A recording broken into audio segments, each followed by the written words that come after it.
Hey, Leah D'Amelio here with Mahalo Daily at the second day of Comic-Con 2008. I'm kind of losing track what day and time it is, but it is the second day. And I found someone who is no stranger to Comic-Con or the web, Mr. Wil Wheaton. He's going to talk to us about a few of his recent projects that he's been working on. Well, first of all, thanks for talking with us. And before we get started on the new stuff, just talk a little bit about how you got started on the web and kind of the direction that went for you. Well, it was at Comic-Con around 2001, I think, 2000 or 2001, that I ran into some guys who had been reading my silly little GeoCities, I don't know how to do anything on the internet website, and they said, we could help you, make a real website. I was adamant that I was going to do it myself, that I was going to teach myself web design, and I was going to teach myself some real rudimentary programming and stuff. And I stayed in touch with them, and they helped me build WilWheaton.net, which eventually turned into my blog, which I eventually broke in 2007, and moved over to the TypePad hosted blog service. But somebody said to me today that I was like an OG blogger, which is weird because when I started, I didn't feel that way at all. I felt like there were a lot of people that had a lot more experience than I did. But I guess, yeah, I've been doing this for like 7 or 8 years. What is it about blogging that you love so much? It's almost like an addiction. I wouldn't consider it an addiction because there are times where I'll go for days without posting because I'm lazy or uninspired.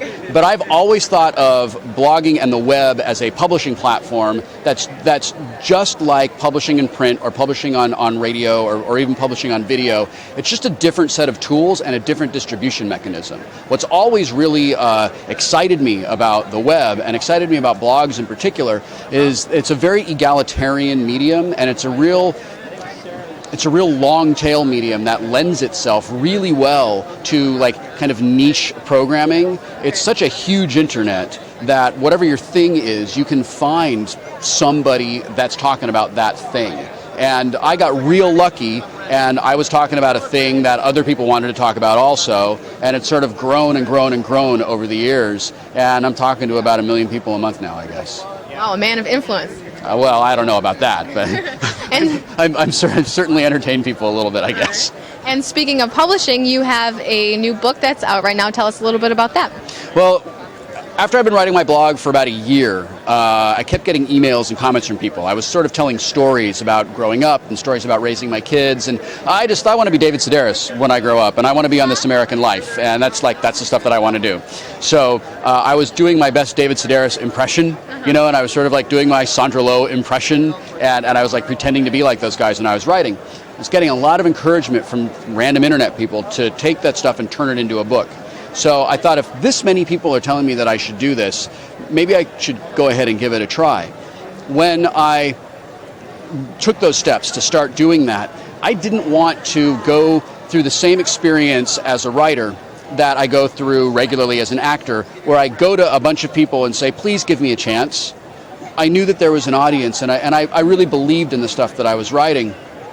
And rather than fight and try to get a seat at the publisher's table, I just decided to do it on my own. Wow. And this is another thing that the web lends itself to really, really well. These guys, Dumbrella, who I'm hanging out with here, are all online and are successful and making a living, reaching the audience directly, because that's sort of what the internet does. Like, this is why I feel so strongly about maintaining network neutrality.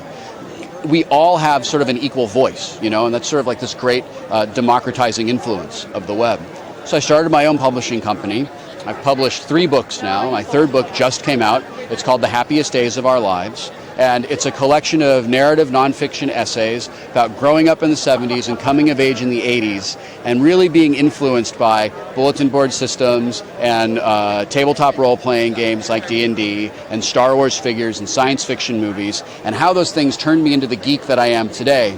I take those stories and I use them as a backdrop and also kind of as a lens to examine my relationship with my own children, who are teenagers now. And kind of, they are around the same age now that I am in a lot of these stories that I write. Very cool. What do your kids think about all of your work online in the book? My older son reads my blog. My younger son doesn't care. Okay. How old's the younger one? He's 16. So okay, so he's about that age where nothing's really that cool. Whatever I do is really not cool. Right. If I like it, there's got to be something wrong with it. Exactly. But they're really good kids, and my older son writes a little bit also, and he's a wonderful, wonderful writer. I mean, I see it through a parent's eyes, so I'm not exactly the most objective editor in the world. But I've worked real hard to kind of protect their privacy, and especially as they've gotten older, and I know that Ryan reads my blog, I've kind of written about them less and less because I don't want to embarrass them. Like your dad's like, hey, you know what my kid did, and Right. I don't want to do that on the internet. Right, where all eyes can see. All right, and outside of the web and your new book, you also have a project on TV of the popular show Criminal Minds. Yeah, I just wrapped a week on Criminal Minds. My episode is going to air, I think it's the 4th episode of the season. It airs the first week of October. And I'm not allowed to talk at all about what I did on the show, but it was a wonderful experience. I've written about it a little bit on my blog. I've spent a lot of time writing. It's been the primary focus of my creative existence for the last couple of years, and I'd done less and less acting, and I'd kind of forgotten why I really liked acting, and I'd forgotten all of the experiences that happen when you're working on a show with a great cast and a great crew, and I'd just forgotten all of that. And working on Criminal Minds, I remembered all the things that I absolutely loved about performing and taking the script and turning it into the show. And it really reawoke and rekindled my passion for acting and performing.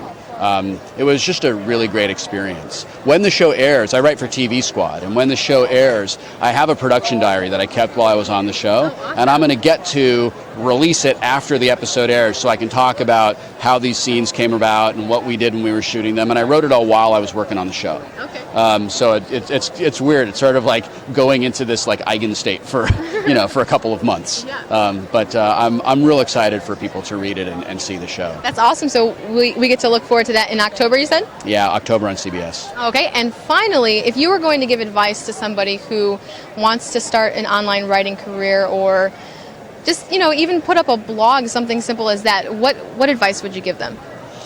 The advice that I always give writers is the best advice that was given to me. Don't be afraid to suck, and you're gonna suck, and that's okay. It's easier to fix a page full of words that suck than it is to fill up a blank page. It's much less intimidating.